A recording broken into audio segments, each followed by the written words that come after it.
Bonjour, aujourd'hui, samedi 27 septembre 2025, je vous présente l'audio FJ 2025, deuxième naissance, quatrième chapitre, intensité du calice collectif jusqu'à la lie, selon notre propre coupe. C'est le quatrième audio de la playlist numéro 4, deuxième naissance vers une vie nouvelle. Audio très délicat. Je le savais avant de prendre ces notes. Mais je ne savais pas jusqu'où cela irait, jusqu'où cela m'entraînerait. Voici l'enjeu de ce troisième portail 999 de l'année 2025. Dans l'ordre divin et la clarté divine, ce que signifie en réalité boire le calice jusqu'à la lie, pour l'humanité comme pour le collectif Flamme Jumelle.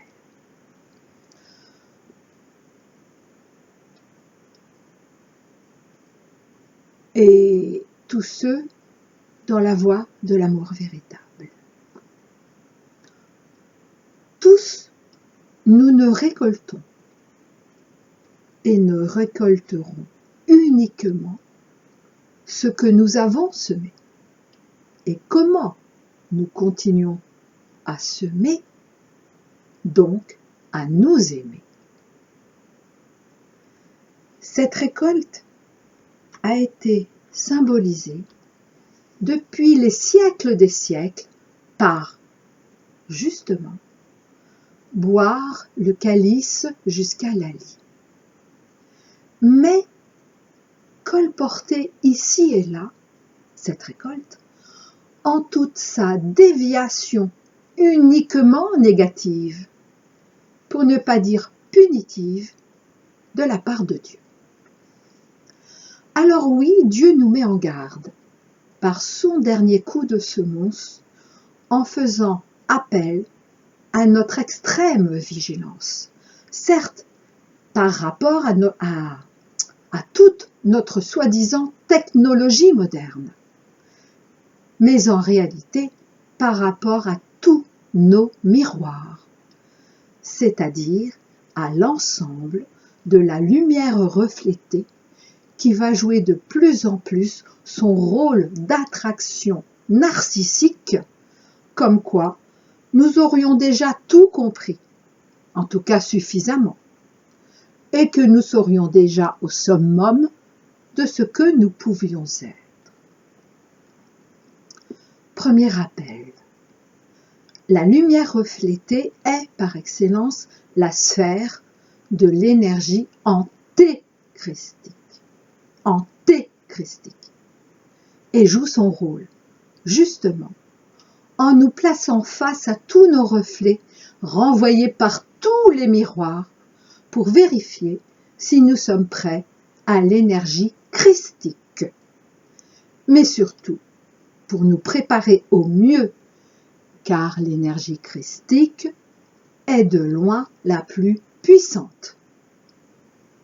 Et l'éclipse partielle solaire de nouvelle lune du 21 septembre, comme toutes les nouvelles lunes jusque celle du 20 décembre 2025, sont en plein ce test grandeur nature, mais en tout premier, concernant nos ombres intérieures et nos miroirs intérieurs.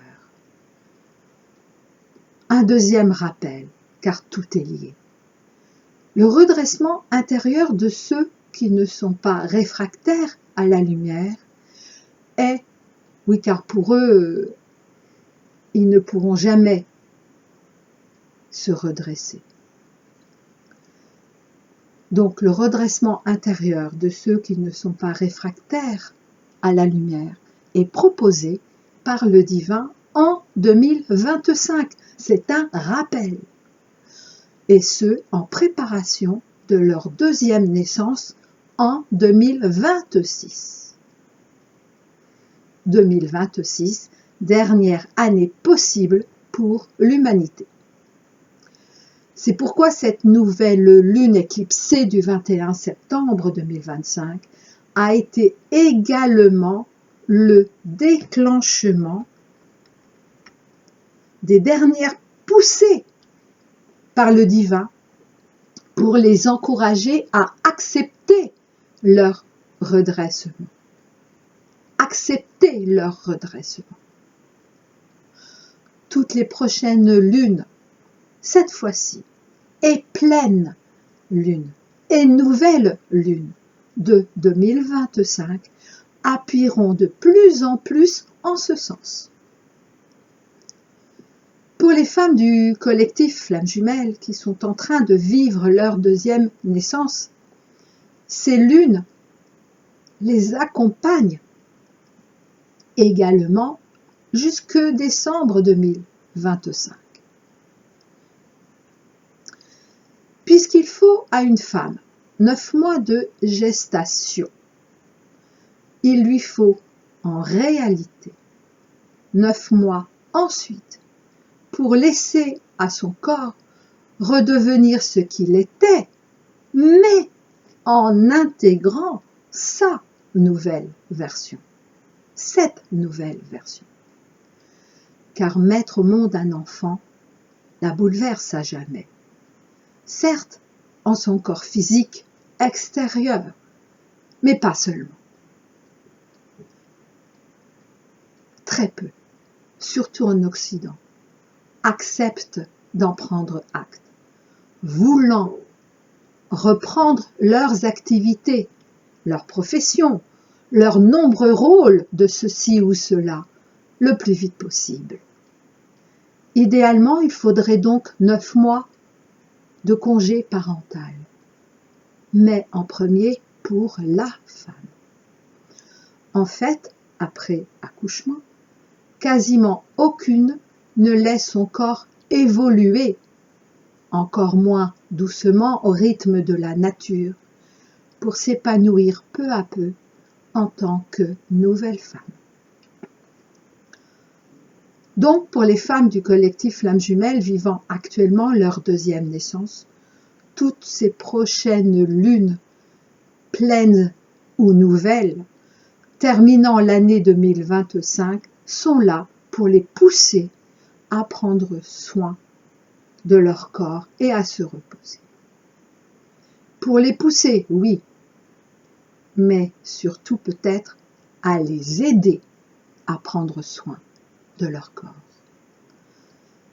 Et c'est aussi pour cela que Dieu nous a enjoint à éviter, autant que faire se peut, toutes les distractions extérieures telles que nos outils modernes. Les utiliser, oui, mais à chaque fois vérifier si cela est juste, en prenant de plus en plus conscience des moments où c'est, via ces outils, que nous sommes utilisés en étant maintenus en dépendance. Soyons surtout vigilants vis-à-vis de toutes nos relations, proches et moins proches. Vérifions que leur bienveillance est bien de la bienveillance, non entachée de pièges, d'intérêts, d'hypocrisie, de bien-pensance. And co. Tout cela fait partie de cette fameuse référence « boire la coupe jusqu'à la lie ». C'est la récolte de toutes nos vies. C'est pourquoi cela peut nous sembler si négatif, parce que très lourd à libérer, parce que cela a été très lourd à porter et à rapporter de vie en vie. Très lourd, tout ce que nous n'avions pas su régler. Mais Dieu, en sa profonde miséricorde, comme en son amour inconditionnel, nous offre cette chance. cette dernière chance. Alors oui, cela va piquer. Oui, cette dernière chance, c'est boire la coupe jusqu'à la lie, hein, que ce soit bien clair. Alors oui, cela va piquer, cela va faire mal, car il ne s'agit pas uniquement de retirer un pansement un peu trop vivement, mais, pour faire image, retirer en même temps tous nos si nombreux pansements que nous avions mis pour tenter de cacher aux autres comme à soi-même nos égarements successifs. En fait, chaque fois que nous nous sommes éloignés du divin. Mais c'est à l'instant où ces cataplasmes sont retirés que nous pouvons regarder en face les plaies ouvertes des conséquences de nos fausses croyances. Alors oui, cela peut faire mal, mais dès que nous acceptons l'amour du Père divin, qui lui nous a déjà offert son pardon éternel, la douleur très vite s'estompe au fur et à mesure de la libération de toutes les expériences douloureuses parce que incomprises durant toutes nos vies. Et je rappelle que cette vie est le résumé de toutes nos vies. Et c'est pour cela, bien sûr.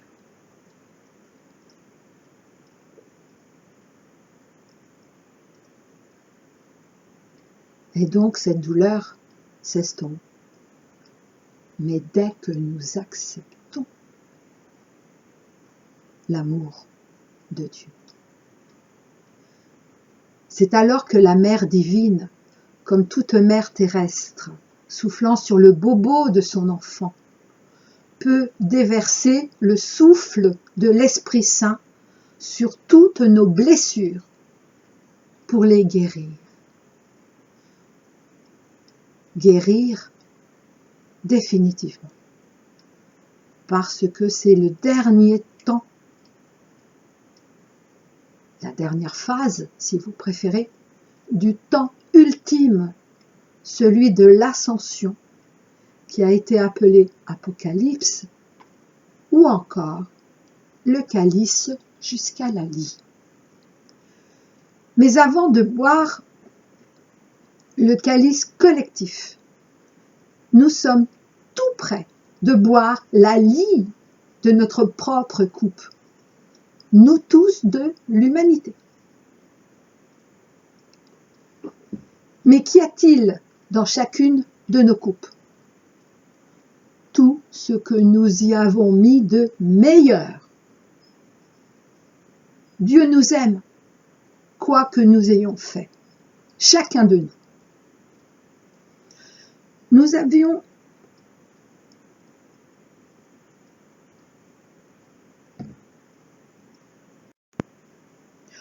Je reprends,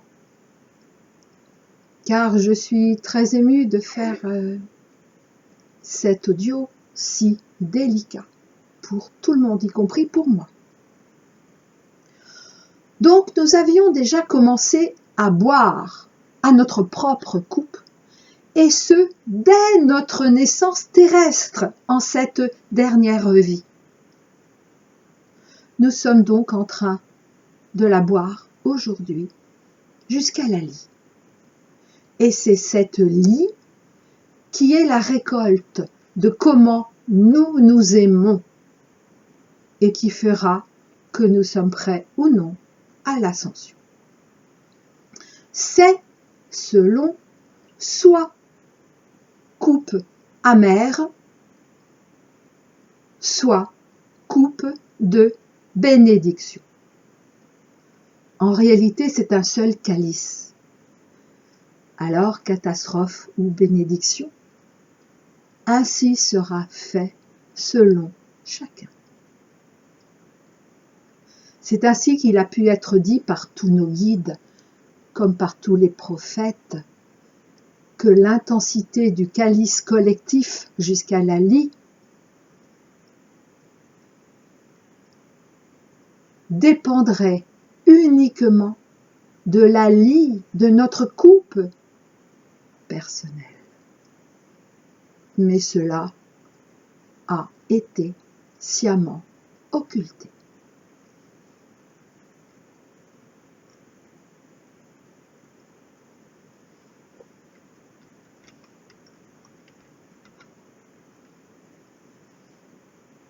Oui, sciemment occulte. L'aspect uniquement négatif, perçu comme châtiment par la grande majorité, sera cependant vécu ainsi par beaucoup, et ce, en fonction uniquement de leur propre jugement envers eux-mêmes.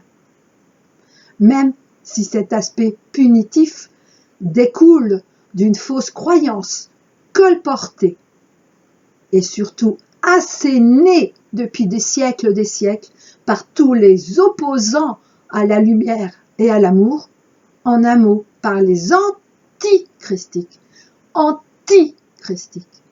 nos opposants.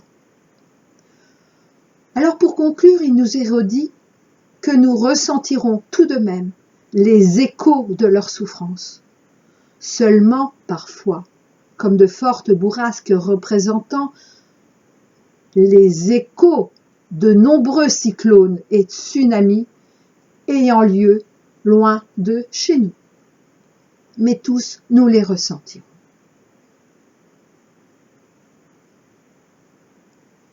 Plus ou moins intensément, en fonction de nos propres résistances aux adaptations nécessaires du passage de l'ancien au nouveau.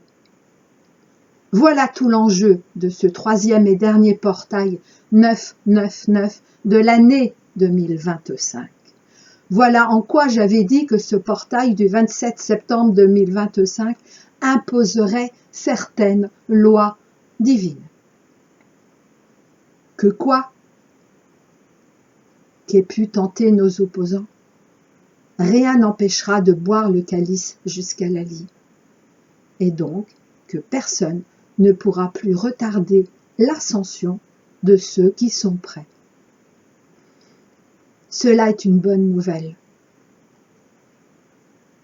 Voulez-vous naître une nouvelle fois? Il est encore temps.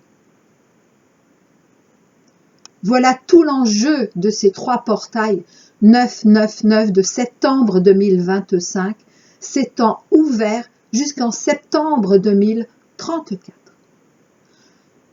Que se passera-t-il à ce moment-là? Aucune idée, je le redis.